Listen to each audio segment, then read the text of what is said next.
আমরা এই সড়কটি নির্মাণ করেছি ইতিমধ্যে স্বাধীনতা সড়ক। ঐতিহাসিক মুজিবনগর দিবসে মুজিবনগর স্মৃতিসৌধে পুষ্পস্তবক অর্পণ করেছেন আওয়ামী লীগ নেতৃবৃন্দ ও মন্ত্রিপরিষদ সদস্যবৃন্দ। সেখানে মুজিবনগরের উন্নয়নের আশ্বাস দিয়েছেন মুক্তিযুদ্ধ বিষয়ক ও জনপ্রশাসন মন্ত্রী, বাংলাদেশ আওয়ামী লীগের প্রেসিডিয়াম সদস্য কাজী জাফরুল্লাহ, আওয়ামী লীগের যুগ্ম সাধারণ সম্পাদক আ.ফ.ম. বাহাউদ্দিন নাসিম, জনপ্রশাসন মন্ত্রী ফরহাদ হোসেন, মুক্তিযুদ্ধ বিষয়ক মন্ত্রী আ.ক.ম. মোজাম্মেল হক, মহিলা ও শিশু বিষয়ক প্রতিমন্ত্রী সিমিন হোসেন রিমি পুষ্পস্তবক অর্পণ শেষে জাতীয় ও দলীয় পতাকা উত্তোলন করেন। এরপরে আম্রকাননে জাঁকজমকপূর্ণ কুচকাওয়াজ অনুষ্ঠিত হয়।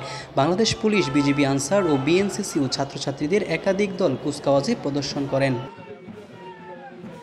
পুষ্পস্তবক অর্পণ শেষে সাংবাদিকদের প্রশ্নের জবাবে মুক্তিযুদ্ধ বিষয়ক মন্ত্রী আ.ক.ম. মোজাম্মেল হক বলেন, ইতিমধ্যে ৮,০০০ ভুয়া মুক্তিযোদ্ধার সনদ বাতিল করা হয়েছে। এছাড়াও কেউ যদি ভুয়া মুক্তিযোদ্ধার সুনির্দিষ্ট তথ্য দিতে পারে তাহলে তার সাথে সাথে যোদ্ধার সনদও বাতিল করা হবে। যদি কেউ মিথ্যা তথ্য দিয়ে এমন হয়ে থাকে, সেটা যদি কেউ অভিযোগ করে বা কোনোভাবে আমাদের মন্ত্রণের নজরে আছে, সেগুলো আমরা শুনানি দিয়ে বাতিল করি। এরকম প্রায় ৮,০০০-এর উপরে ইতিমধ্যে বাতিল হয়েছে। আন্তর্জাতিক মানের করার জন্য আমরা অনেক ইতিমধ্যে পরিকল্পনা নিয়েছি। মাননীয় প্রধানমন্ত্রী সকল দেখেছেন, ওনারও কিছু অবজারভেশন আছে যেটা যাতে এটাকে আন্তর্জাতিক মানের করা যায়, সেই জন্য উনি ওনার কিছু মতামত ব্যক্ত করেছেন। দ্রুততম সময়ে মুজিবনগর মুক্তিযুদ্ধ স্মৃতি নির্মাণ কাজের প্রতিশ্রুতি দেন তিনি।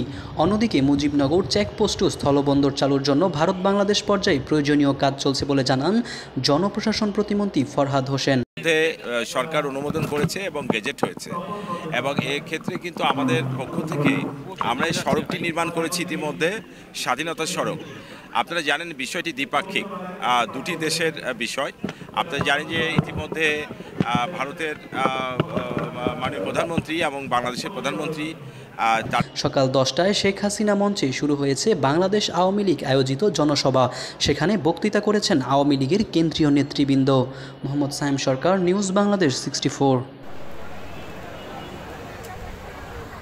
ঐতিহাসিক উল্লাস এবং আমাদের কেন্দ্রীয় কার্যনির্বাহী আমরা পালন করে আসছি। আজকে